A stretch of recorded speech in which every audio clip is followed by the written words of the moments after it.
At this time, this is very loud. See, Sadie? See what happens when you talk?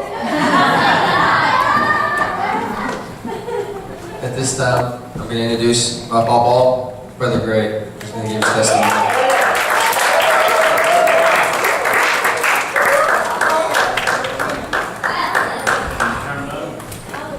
I'm not in my turn, on. Yes.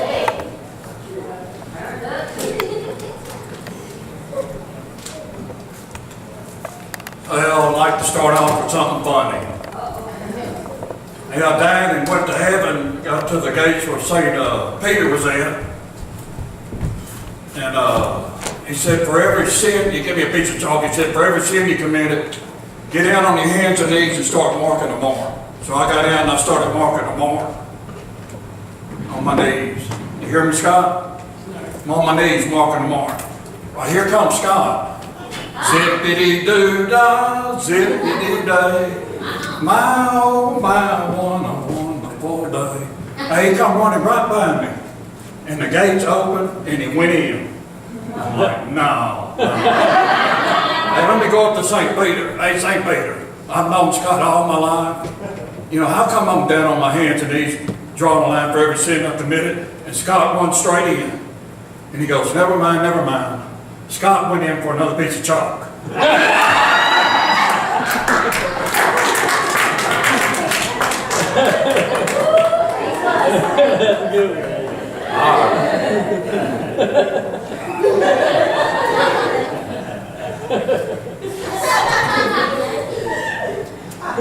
So I'd like to start out with the word reading from John chapter 10.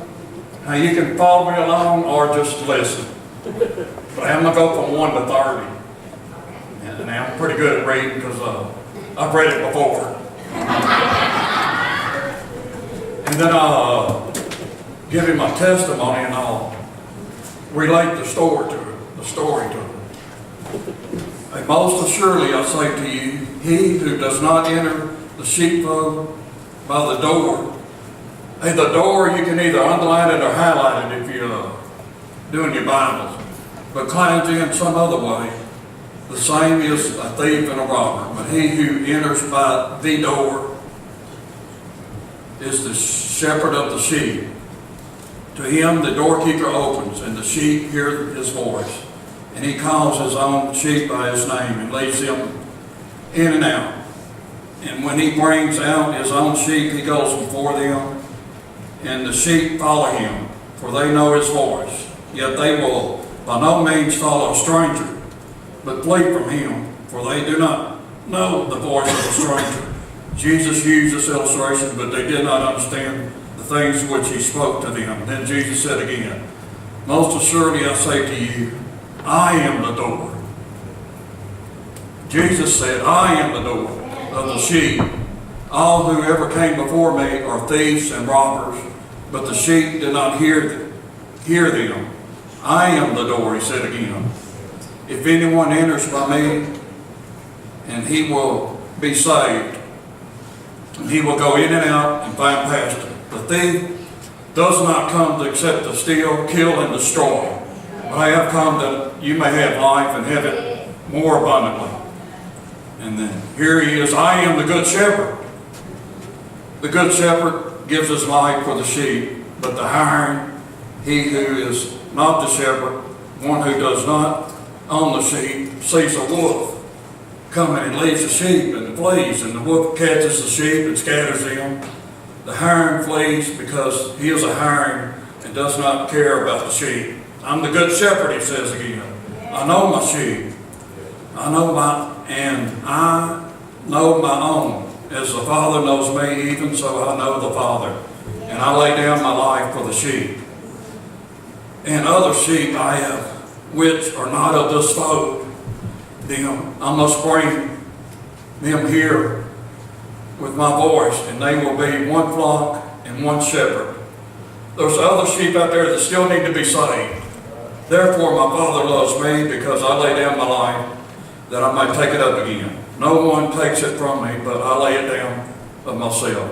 I have the power to lay it down, and I have the power to take it up again. This commandment I have received from my Father. Therefore, there was a division among the Jews because of this saying. Many of them said, "He has a demon, and he's mad. Why do you listen to him?" Others said, "This is not the words of one who has a demon. Can a demon open eyes of the blind?" Now it was the feast of dedication in Jerusalem, and it was winter. And Jesus walked in the temple in Solomon's porch, and the Jews surrounded him and said to him, "How long do you keep us in doubt? If you are the Christ, tell us plainly." Jesus answered him, "I told you, and you do not believe. The words that I do in my Father's name, there I bear witness of me. But you do not believe because you are not of my sheep. And I said to you, my sheep hear my voice, and I know them, and they follow me. And I have given them eternal life, and they shall never perish, neither shall anyone snatch them out of my hand.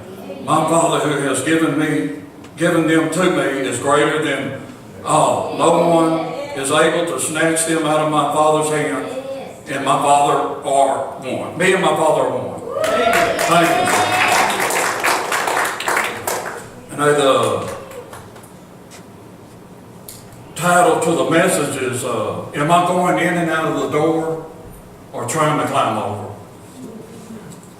And I come from a family of 6 kids. My mother, on her side, from Tennessee, the Hartsfields, there were 9 kids in her family. And then on my dad's side, there was the Grangers. There was 13 kids on his side. 9 from the first wife, 4 from the second, and that's where my dad fell in. And then my dad and mother fell in love at a young age of about 21 for my dad. My mother was 16. And she had 6 kids. Their name is Kathy, Timmy, Dennis, Greg, Terry, and Doug. And 1 girl and 5 boys. And we were raised up in a small town called Orangefield in Orange, Texas. And we had like 30 head of cattle. We each had our own horse to ride.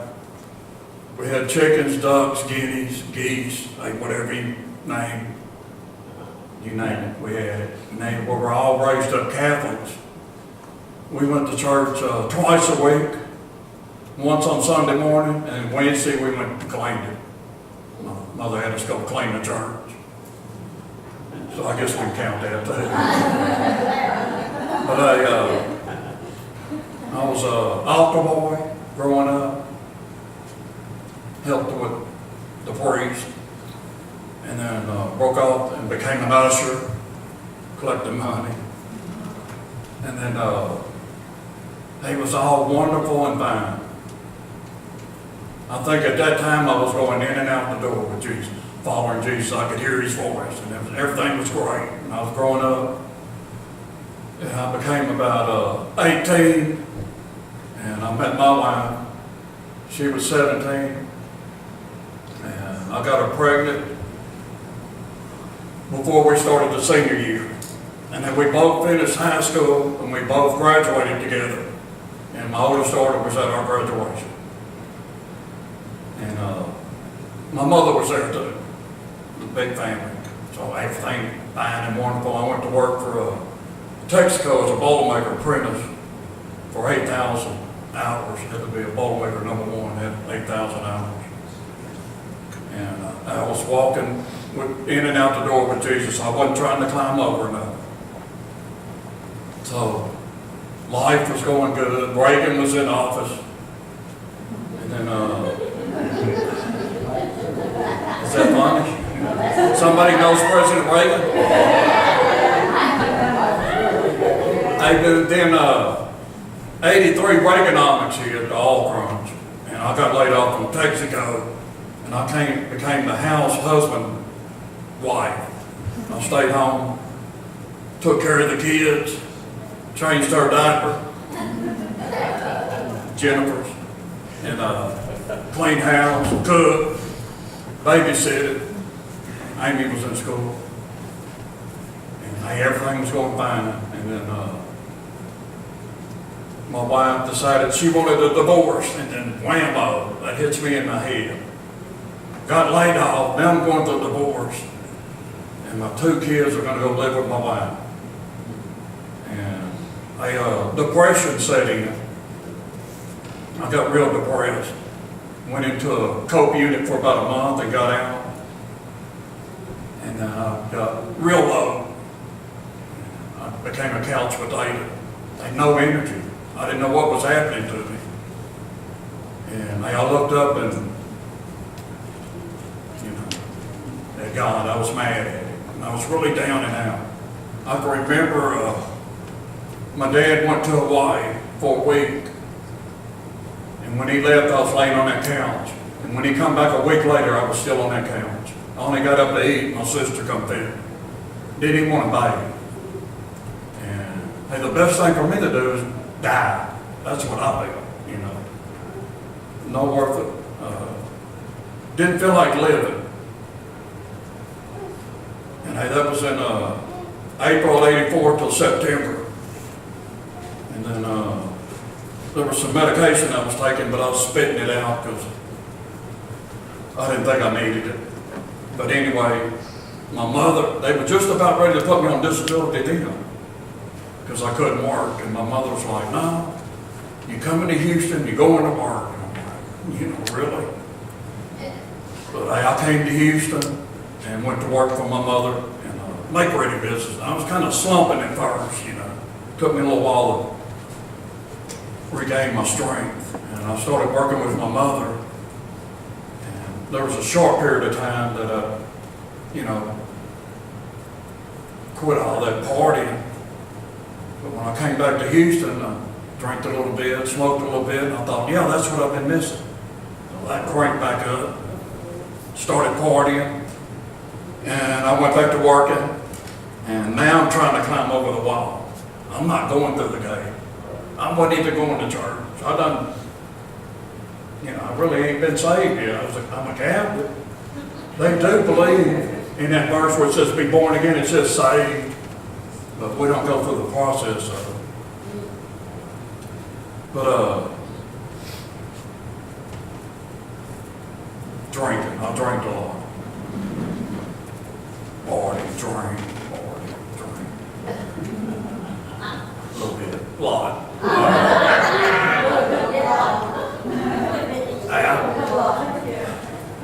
At that time, I was driving my car. This is about 85 now. And the front wheel come off. And there was an overpass. And I thought, why didn't it happen on the overpass? And I could have fell off and it'd been over with. So I got out of my car and walked over the overpass, and there was a train coming. And I got over the handrail like that. And I got over like this. And I was going to jump in between the train, and I seen devil spirits down there like, come on, jump. And I was about ready to let go, and then something behind me went, no, don't jump. And I looked, there's Amy and Jennifer in the spirit world. And I know it's the Lord. But it was Amy and Jennifer's voice going, no, don't jump, like that. So I just stood back because the demons were like, come on. They were down there like, and I just come back off of that because the spirit behind me told me not to jump. And I got my car fixed. Mama helped me get my car fixed, back on the road. And that was the time I come close to suicide. I'll say suicide. Won't be in my life. But I pressed on, and Mama got me in church at Faith West. I started going. And I went in there, and they were like, praise the Lord, and Hanshana Makaya. What? Where did that come from? And speaking in tongues and laying hands on people and they were falling out. Because it's non-denomination, a lot of people, good music, on fire. And I went one Sunday, and Mama wasn't there, and I looked around, she wasn't there nowhere. They made an altar call, boy, I went running up there, buddy. I said, yes, I accept Jesus Christ as my personal Savior. 1986. And sometime in 86, I couldn't tell you exactly when. And then I got baptized sometime in June in 86, in a swimming pool. When I went down, I come back up and two planes had crossed and made a cross in the sky. So I knew they'd come from God. You know, that was a symbol that come from God. So now I'm on fire for the Lord. And then I got my prayer language.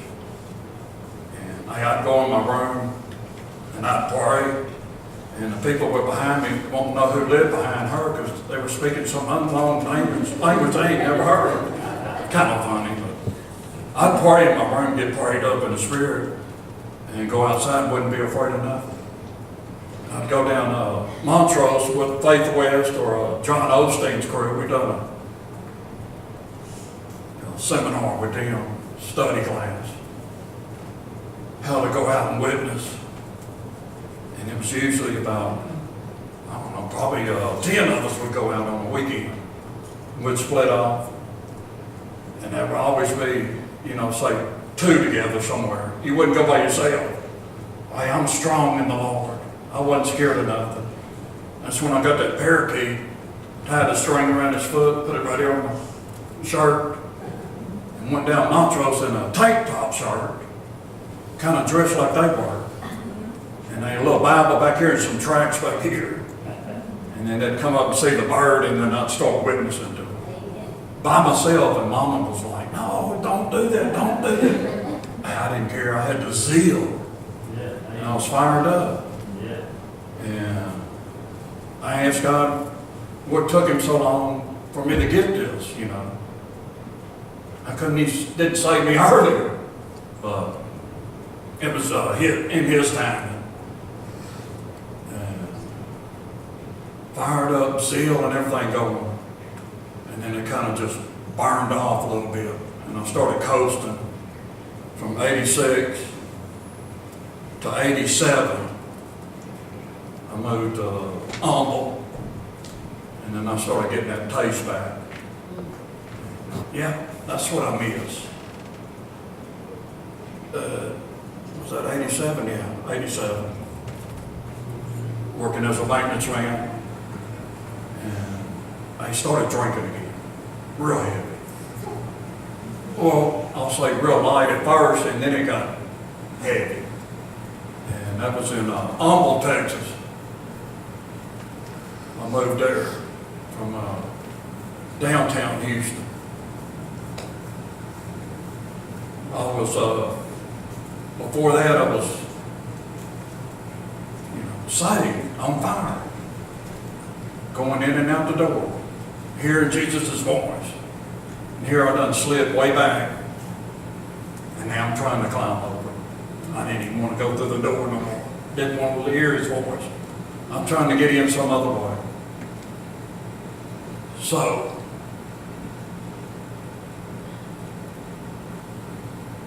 '87, I started partying.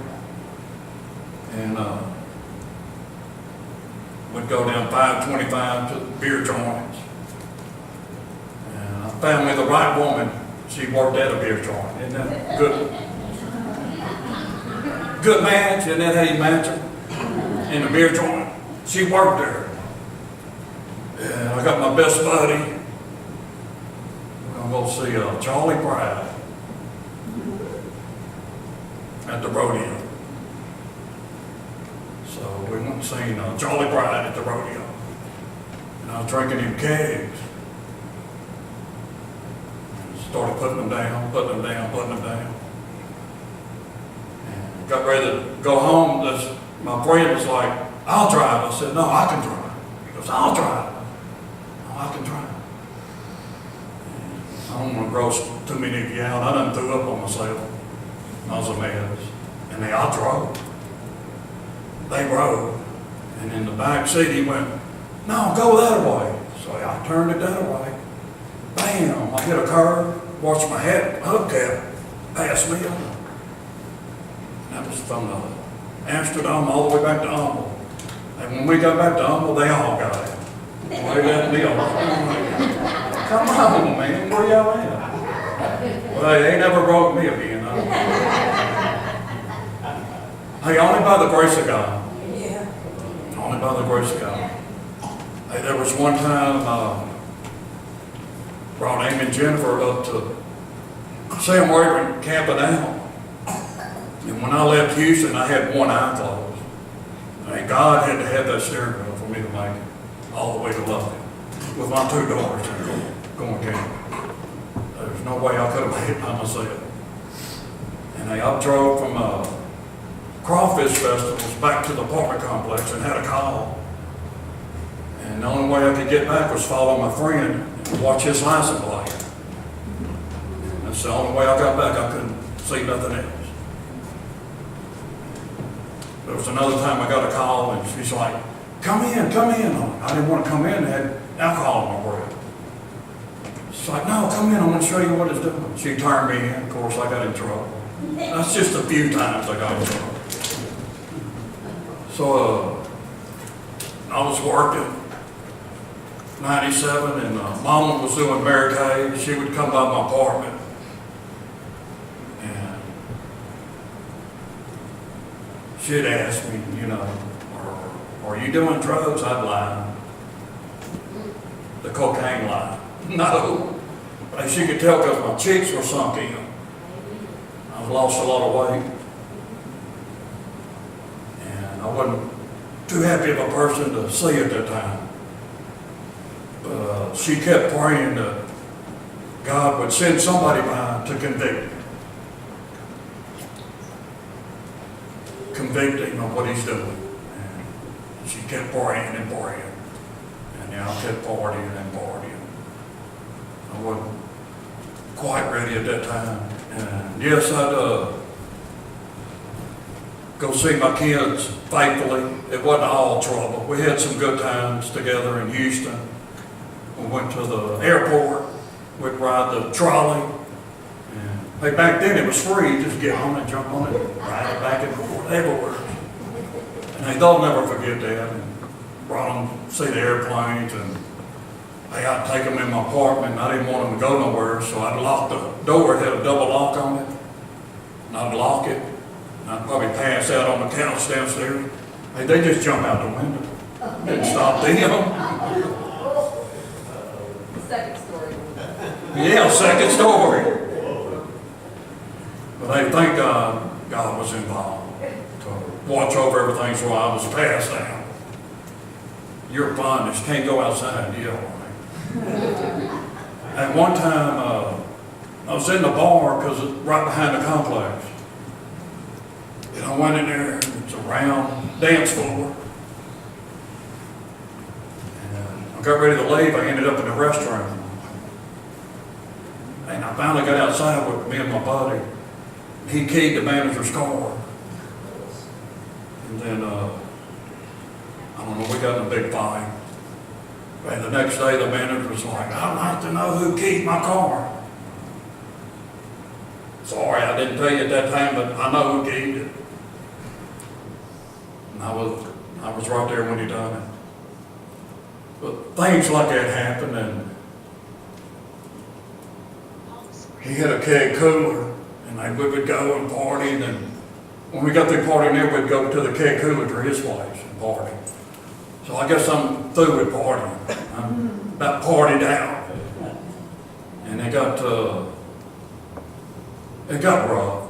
I'd party all night. I'd come to and I'd have to ask somebody else what happened. You know, I couldn't tell you what happened. I'd have to ask somebody else. Another time, me and my guy got in a fight, and I'm real sore. And then, hey, we broke down in the San Jacinto River. Hey, just one thing after another when you're doing all that. And we're both on call. We break down in the San Jacinto River.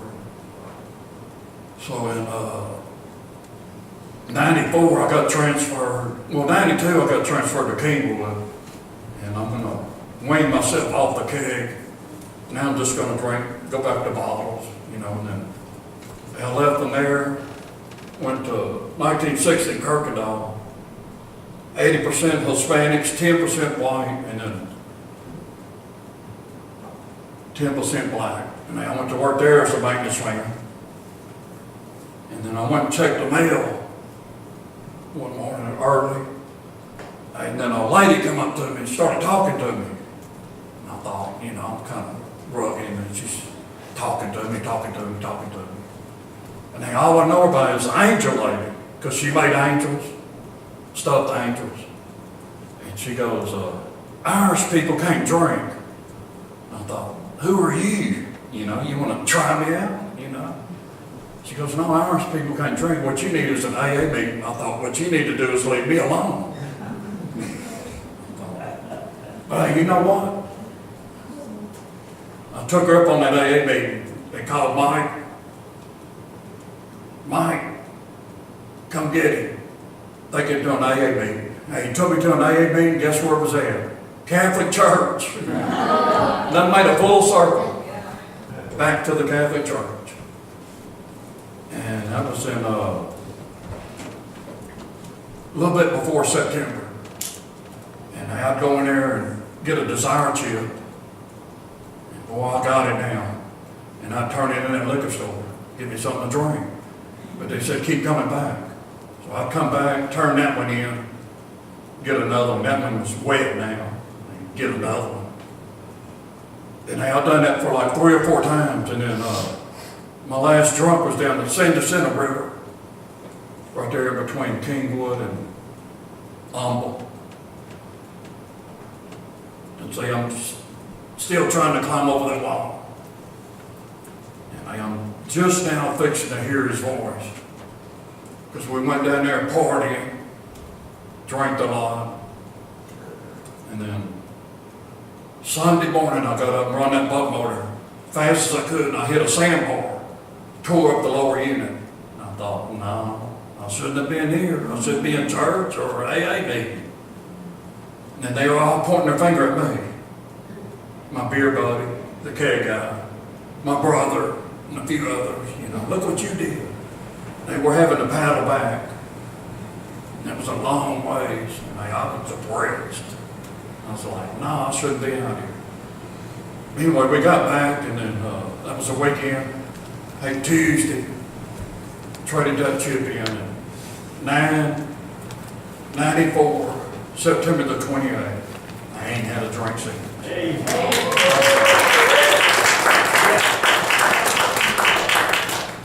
So I went in there and done that, and I got on fire for AA. Within that first year, you lift your hand up if you want to say something.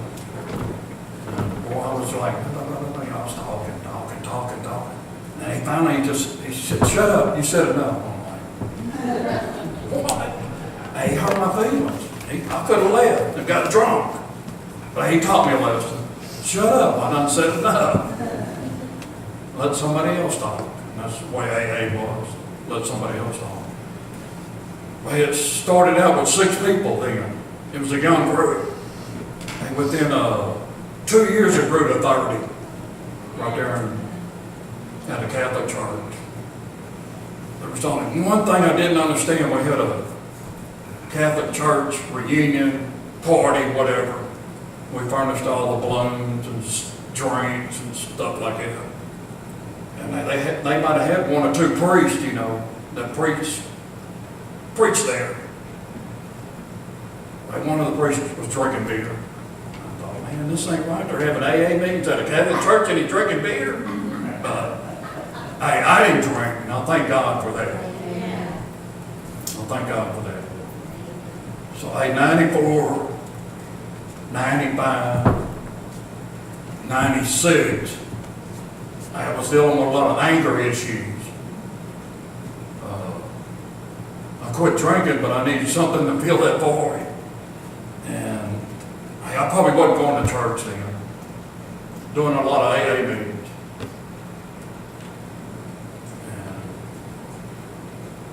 And 94, 95, 96, had a little slump. I was down in the slump. Down Clear Lake, and then they brought me back to 1960 in Kirkendall. And 96, the later part of it, got in a fight. The anger issue got in the way. And I got real angry. And I threatened somebody. So they got me for a terroristic threat and give me 2 years probation. And I went back to see if I still had my job, but I had no way. Not when you're in jail for 5 days and you're not at work. So I got laid off. And I put everything in storage. And who do I come running to? My mother. Of course, I got to say this, I got to back up a little bit. Before I sobered up, I was throwing my guts up at 3 o'clock in the morning. My mother was on her knees at 3 o'clock in the morning praying. God, save my son. Send somebody to convict him. What he sent was a woman that didn't drink, that worked at a bar, but she gave me all the spill drinks. And then when I sobered up, she went to drinking. Just the way it happened. I was sober, and I went to jail, lost my job, lost everything down there. And my little brother done moved up here. So I come up here and moved in with my mother, and she's like, "You're going to get a job." Yes, ma'am. So me and her both went to Sam's and filled out an application. And who got the job? She did. But hey, I got right where I needed to be. That was a job at Nacogdoches at Rio Del Oro, maintenance man, assistant, working. Like, now you're going to get in church. I'm like, we got to go back to church. Yeah. Like we started going to Victory Assembly of God, and that was a big old blessing.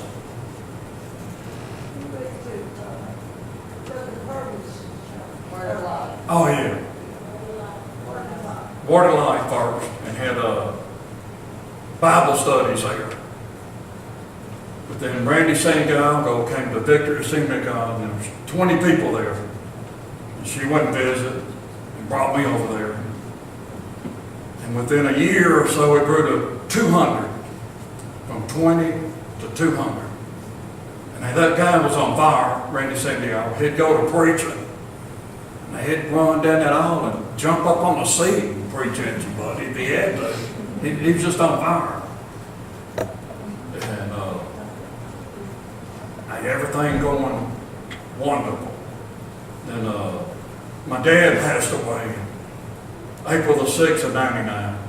My brother told me, and I was like, why, why did it have to happen now? That was a big loss of 99. Big loss. But getting back in church, now I'm going in and out of the door like Jesus wants me to. Not having to try to climb over like a thief or a robber. Like going in and out of the door, trying to be closer to God. So my dad passes away. There's 500 people at his funeral. I mean, a line as far as you can see going down to the the burial site. And they dug a hole and put him in there, and we covered him up with shovels. Us the brothers did, and one other guy, Pete, covered him up. And then we got a little inheritance from him and bought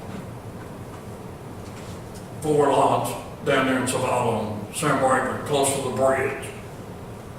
I bought 4 lots, and my brother bought 4 lots next to me. And we started clearing it off, put a trailer on it. And I'd drive back and forth to Nac. It'd work. And go to church at Victory Assembly of God.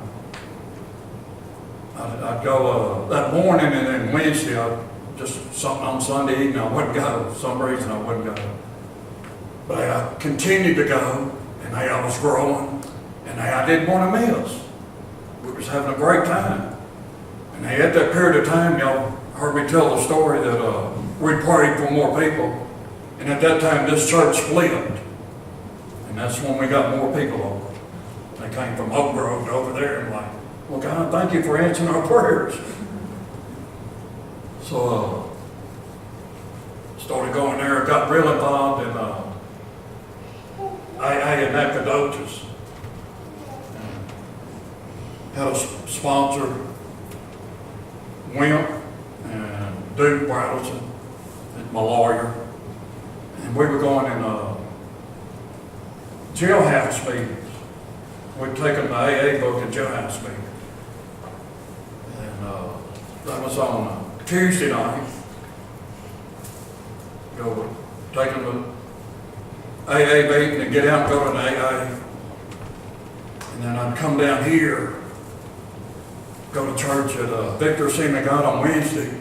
Then I'd leave early and slip over to Diane Street, catch a meeting. Then Thursday night was our biggest night down there in Nag.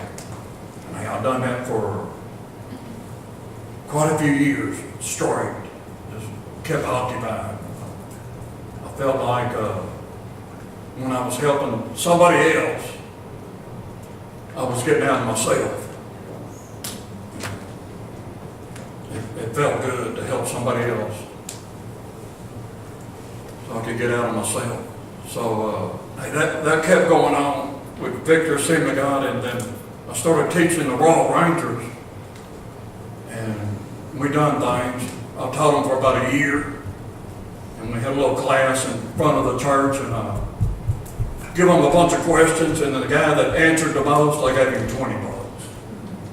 Doing good. Was that you? Yeah. You sure? Yeah. You're the one that walked? All right. He was in the class, I know that. Royal Rangers. So, Randy Santiago left, and another preacher come in, and he was doing okay, but a few of them left off, and we were having morning prayer, real early, before work. And me and Mama would go up there right before work, walk around, party, knowing everything in the church. And I don't know, it coasted for a while. And then they got an older pastor that come in, just what the congregation wanted, was something older. And a lot of us were out of there. We didn't want we wanted new. We didn't want the old. We wanted the new. But I was out of there. I left. Here I am sliding back again.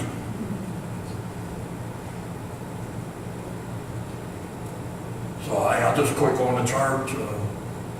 Mama started going out there, Zavala, J.P. Hopkins. And I went to church out there for a little bit. And he left. Then Jeff came, and then he left. I thought, well, if they're going to leave, I'm leaving. So I left. And I didn't go to church.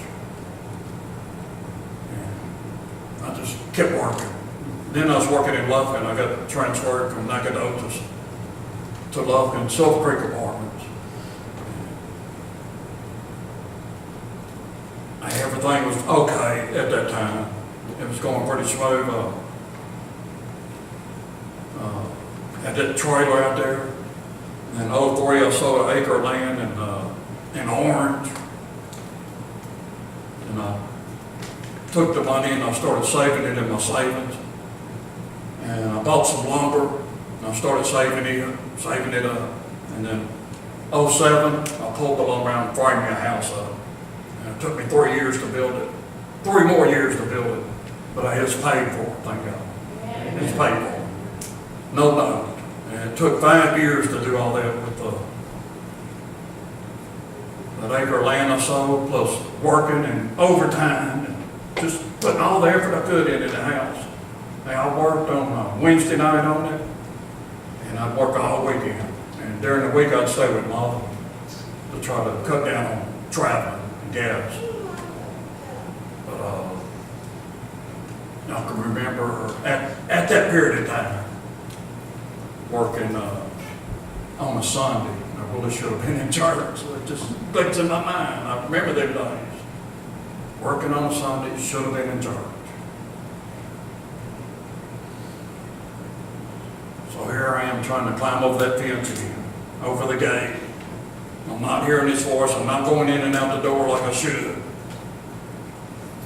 And I guess it was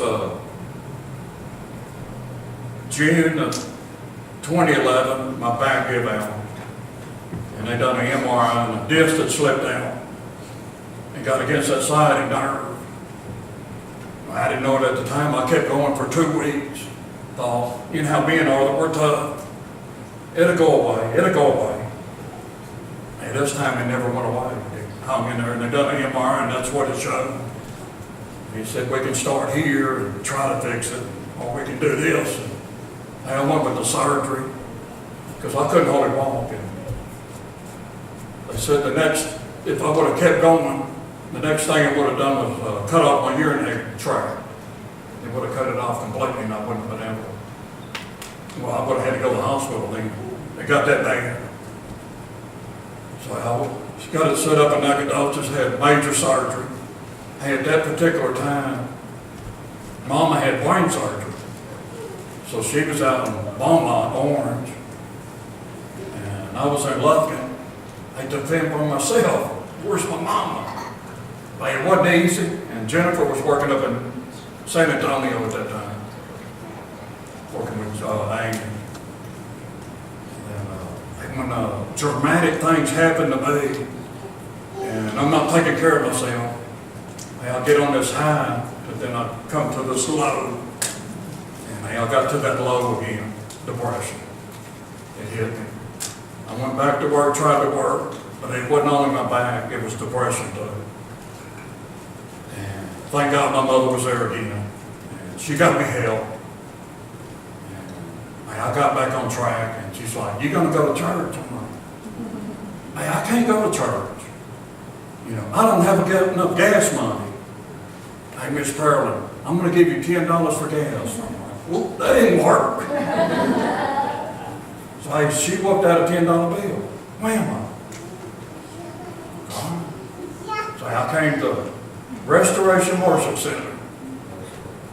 It must have been 2011, the latter part of that year, and then 2012. I was still in the slump because I remember my brother's funeral. But you know, I went to church, but I couldn't make it the next Sunday because I didn't have no gas bill. Miss Pearland, here you go. Hey, she done that I don't know how many times in this church. Here.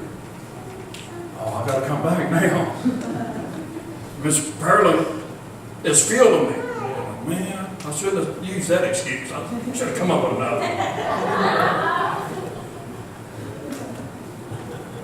But anyway, finally I told Miss Pearl, I don't need that $10. I'm doing fine. I'm doing better now than I was before. So when I walked in here, I didn't have a pretty face. I was kind of, you know, and then Shelly, Shelly smiled, how you doing? Get back. Hey, she got me the smile. Shelly did. She's the one that first greeted me with a big smile. So I kept coming back. I kept coming back. And I kept doing what I was supposed to do. And I got my mental health back. And I started feeling better.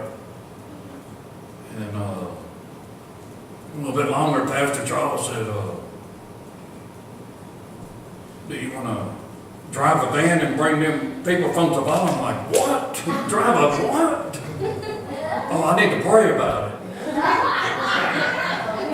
But hey, there wasn't no praying. I told him yes, about the next Sunday or two. I told him, yes, sir, I'm ready. Boy, he filled it up. I took it home. Started bringing them from Savannah. Back and forth. Bobby's like, wear that van out. And I'd bring it to him to repair it. And I'd wear it out. And I got involved and started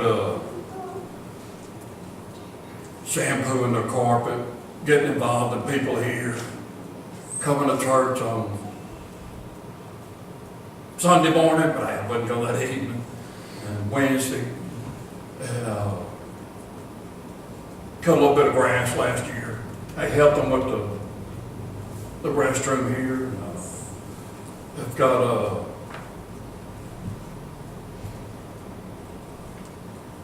cake sales going on, and auctions, that's what I was going to say, going on. I was feeling good. I felt like I was worth something. Even though was labeled disabled. You can get pretty low when they label you disabled, not being able to go back to work, make the money that you're used to making. But I got involved, and now I know that I'm going in and out that door, and I hear his voice. And I'm not trying to climb over that gate no more. And I'm just going to continue to do what I've been doing, and that's hang in there. Go to church when I can.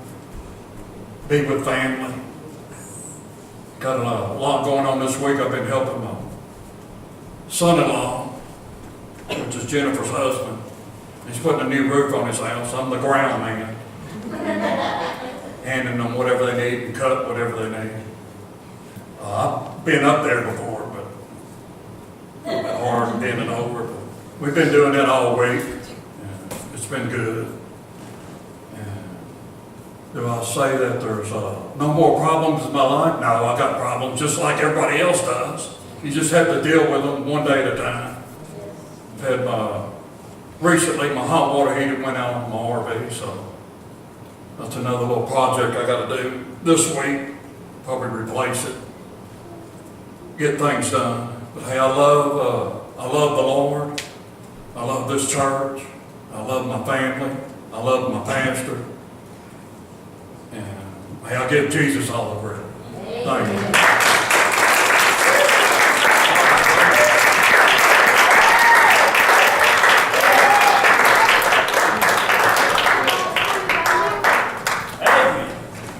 Well, I tell you what, you don't never know what to expect around here, do you? That was good. Brother Greg, that was good. Thank you. And that just seemed like Deacon was here to me. Brother Mike. And so we're excited. Y'all excited? Amen. Amen. What God can do in your life, and everybody, you think that other people don't have problems, don't have ups and downs, and we're just people. Everybody said, Brother Jesse, he don't have no ups and downs. He's solid, high sailing. And he's bringing Miss Tammy up there with him, our movie stars. Yes. Get it all together. But we appreciate it, Brother Greg. Oh, thank you. I'll give God all the credit. Give God all the credit. 6 years now. 6 years. Yes. Amen. 6 years. Yes. Hey, we love Brother Greg. Amen. Well, I tell you what, you have problems, you go up and down, but it's good to have mama there. Yeah. Take care of your mama. Take care of your mama. And he used to say he used to change Jennifer's diapers, and now she's got to change his.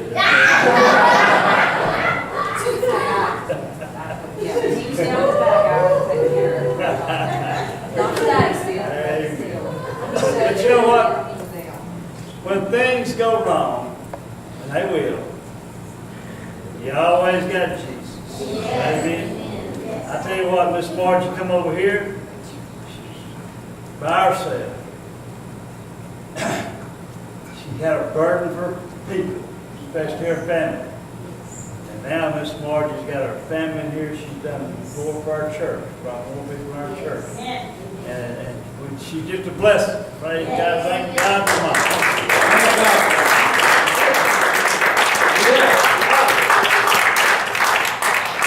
When you get up, there's Jesus. When you get down, there's Jesus. She worked me out of hell. I was in it hell. And so we just always know that Jesus loves you, and He wants the best for you. And He needs tonight.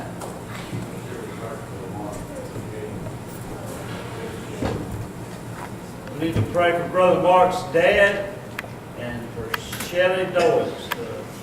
Russell called just before church and said that the ambulance had to come get her. I don't know if it is. But she said, more. She passed out right after. Anybody else need prayer? Graduation. Graduation, coming up. Friday, Yes. what time? 7:30. Friday, 7:30. Yeah, the electricity stay on. Don't Yeah. Hey, amen. Well, Brother Bobby, you want to just go Lord behind this folks? Brother, you tell, if you could tell about the Mark Day or anything you want to do. Yeah, Mark Daly, we seen him last week, come out of the driveway, and I told Mark, I said, Daddy, something wrong here, Daddy. He's sitting on the tailgate of the truck, he's real pale, and his head's down low. So, we pulled over there where he was at, and I asked him what his problem was. He said, I have a sharp pain across my chest, and I'm short of breath. What are you motioning about? Turn it on. Oh, okay, so, anyway, he was having trouble breathing, and we tried to get him to go to the hospital, and he wouldn't go, the minister. But I said, you take it from somebody that knows, that has had a bunch of heart attacks, know what you're fixing to go through, need to be at the hospital. He wouldn't go, so I told him to go get some aspirin, put it in his pocket. If you ever get in that situation, make sure you got aspirin with you. You don't hurt to take 2 or 3, but he can save your life. And so he went into the hospital. We took him in there, and I was up there with him about 5 o'clock in the morning, just talking, and we prayed. But anyway, we went in there, and they stayed too long. I knew there was something wrong. But you usually have a stent put in about an hour. He was in there about 3 hours. I didn't want to upset his wife or anything. I knew something was wrong. He's usually my doctor. He come out and told us that he would have to stay, and he has just 10% blood going to his heart. He said, I don't see how he's alive. He said, I've never seen nobody with that much problems, damage of his heart, and part of the organs, everything you name, he named it. But I'm telling you guys, his wife broke down over there, and I understand that my wife's been through this, and it hurts your loved ones around you. And you don't understand why you go through them things, because you love the Lord. Like the pastor said a while ago, you're going to have days you just can't understand. But like Brother Greg, just keep on coming. In that door, you'll find victory in life. And Brother George needs us tonight. Shelley, I know she's got a heart problem, and I know what she's going through tonight. So I'd like for us to just get up here and bring it up, and let's just pray and believe God in faith that God can do this. Amen. Amen. Y'all prayed for me, and I tell you what, I needed it. There's nothing like Jesus, amen. He rebuilds, restores, overhauls. He can fix anything. All we got to do is believe tonight. Can we believe tonight? Everybody get in one accord in Jesus' name, amen. He said, "When 2 or 3 together in my name, there I'd be also." Okay? Amen. So do y'all agree with me in Jesus' name? If you do, say amen. Amen. All right, we're going to pray now, and we're going to believe that God can do this. We still got some coming here. Come on, Sister Margie. If you want to sit down, you can. If we just, y'all join hands with one that wants to sit down. Sister Dorothy, you want to come on up? You can just sit down there and y'all just join hands with them, because they may need to sit down.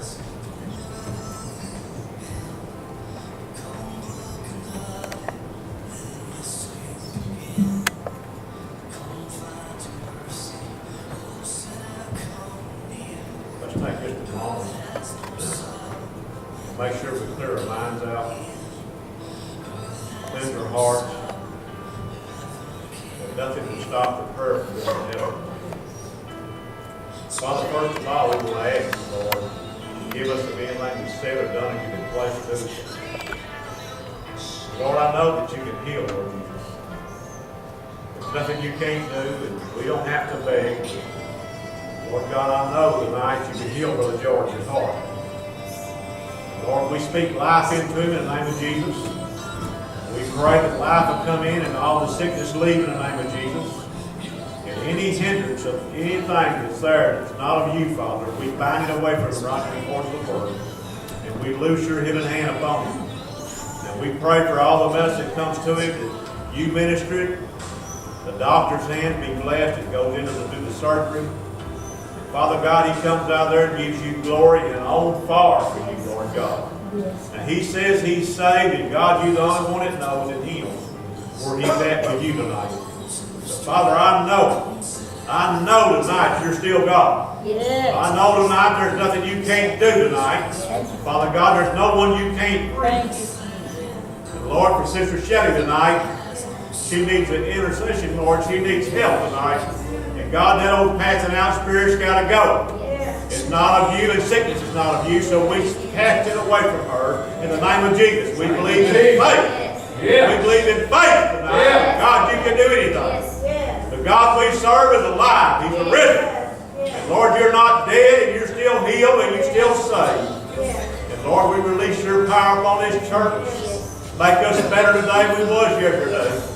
Lord God, let us walk in spirit and not be afraid of the enemy, but walk up to him and put him in his place in the name of Jesus. And Lord, we pray for the 22 lives that got healed. Lord, we pray for their families to be comforted. And Father, we pray for revival to hit this country. Lord God, like it's never seen before. America needs you, Lord Jesus. So Lord, we release you not only on the Restoration Worship Center, but on every church in this town, and all over this country, all over this world. God, we release your power up over them in Jesus' name. God, we know there's nothing you can't do tonight. You're still God, and you're still on the throne tonight, Lord God. We love you, and we praise you, and we uplift your holy name. We thank you for what you're doing right here tonight, Lord. We loose your spirit upon us tonight, God. We receive the Holy Ghost tonight, Father. We pray tonight, God, and knowing that you still answer prayers tonight, Father. In the name of Jesus, and everybody said, Amen.